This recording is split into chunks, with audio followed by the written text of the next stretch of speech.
بسم اللہ الرحمن الرحیم۔ السلام علیکم معزز ناظرین، دی نالج آف اسلام میں آپ کو خوش آمدید۔ دوستو، آج ہم آپ سے حضرت امیر حمزہ بن عبد المطلب رضی اللہ تعالی عنہ کا واقعہ بیان کریں گے۔ ویڈیو شروع کرنے سے پہلے آپ تمام دوستوں سے گزارش ہے کہ اس چینل پر نئے آنے والے دوست چینل کو سبسکرائب کر لیں اور بیل آئیکن کو پریس کرنا مت بھولیں تاکہ ہمارا ہر نوٹیفیکیشن آپ کو ٹائم پر مل سکے۔ حضرت امیر حمزہ بن عبد المطلب رضی اللہ تعالی عنہ نبی اکرم صلی اللہ علیہ وآلہ وسلم کے چچا تھے اور آپ رضی اللہ تعالی عنہ کا لقب سید الشہداء یعنی شہیدوں کے سردار ہے۔ حضرت حمزہ رضی اللہ تعالی عنہ نے اسلام کی خاطر بے مثال قربانیاں دیں اور آپ کی زندگی اور شہادت کا واقعہ اسلام کی تاریخ میں ایک اہم مقام رکھتا ہے۔ حضرت حمزہ رضی اللہ تعالی عنہ کا اسلام قبول کرنے کا واقعہ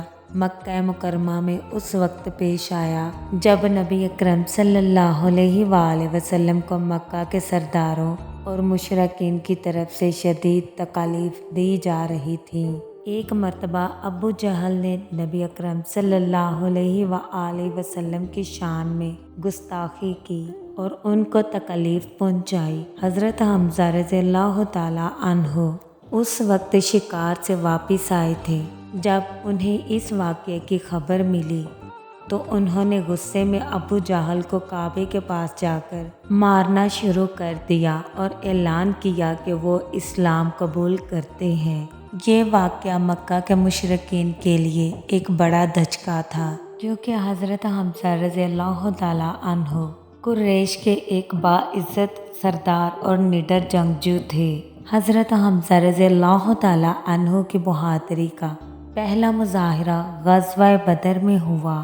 یہ غزوہ مسلمانوں اور قریش کے مشرکین کے درمیان ہوا تھا جس میں مسلمانوں کو اللہ تعالیٰ کی مدد سے فتح حاصل ہوئی۔ حضرت حمزہ رضی اللہ تعالی عنہ نے اس جنگ میں غیر معمولی شجاعت کا مظاہرہ کیا اور کئی نامور قریش سرداروں کو میدان میں قتل کیا جن میں عتبہ بن ربیعہ شامل تھے۔ غزوہ احد میں حضرت حمزہ رضی اللہ تعالی عنہ کی شہادت کا واقعہ اسلامی تاریخ کا ایک المناک باب ہے۔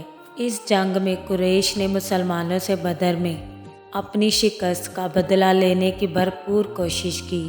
حضرت حمزہ رضی اللہ تعالی عنہ نے اس جنگ میں بھی نہایت جرأت کے ساتھ لڑائی کی مگر ان کی شہادت ایک حبشی غلام وحشی بن حرب کے ہاتھوں ہوئی جسے قریش کے ایک سردار ہندہ بنت عتبہ نے خاص طور پر حضرت حمزہ رضی اللہ تعالی عنہ کو قتل کرنے کے لیے بھرتی کیا تھا۔ وحشی نے حضرت حمزہ رضی اللہ تعالی عنہ کو ایک موقع پر برچھی ماری، نیزے سے نشانہ بنایا اور آپ شہید ہو گئے۔ ہندہ نے حضرت حمزہ رضی اللہ تعالی عنہ کے جسم کی بے حرمتی کی اور ان کا کلیجہ نکال کر چبایا لیکن اسے نگل نہ سکی اور تھوک دیا۔ حضرت حمزہ رضی اللہ تعالی عنہ کی شہادت حضور نبی کریم صلی اللہ علیہ وآلہ وسلم کے لیے انتہائی صدمے کا باعث بنی۔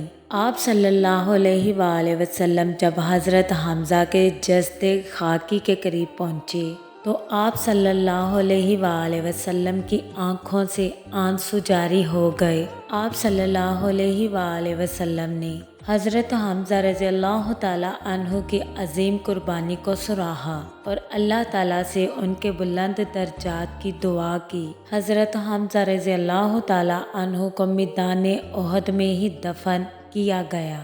حضرت حمزہ رضی اللہ تعالی عنہ کی بہادری اور قربانی کو ہمیشہ اسلام کی تاریخ میں عظیم مثال کے طور پر یاد رکھا جاتا ہے۔ نبی اکرم صلی اللہ علیہ وآلہ وسلم نے حضرت حمزہ رضی اللہ تعالی عنہ کو سید الشہداء یعنی شہیدوں کا سردار قرار دیا۔ ان کا مقام جنت میں بلند بتایا گیا ہے اور ان کی قربانی نے مسلمانوں کے حوصلوں کو ہمیشہ بڑھایا۔ حضرت حمزہ رضی اللہ تعالی عنہ کی زندگی اور شہادت اسلام کے پیغام اور قربانی کی اعلیٰ مثال ہے جو ہمیشہ مسلمانوں کے لیے جذبہ ایمان کو تقویت دیتی ہے۔ دوستو امید کرتے ہیں آپ کو ہماری ویڈیو اچھی لگی۔ کامنٹ باکس میں اپنی رائے کا اظہار ضرور کیجیے گا اور ویڈیو کو لائک شیئر اور چینل کو سبسکرائب کرنا مت بھولیں، کیونکہ اسلامک ویڈیو شیئر کرنا صدقہ جاریہ ہے۔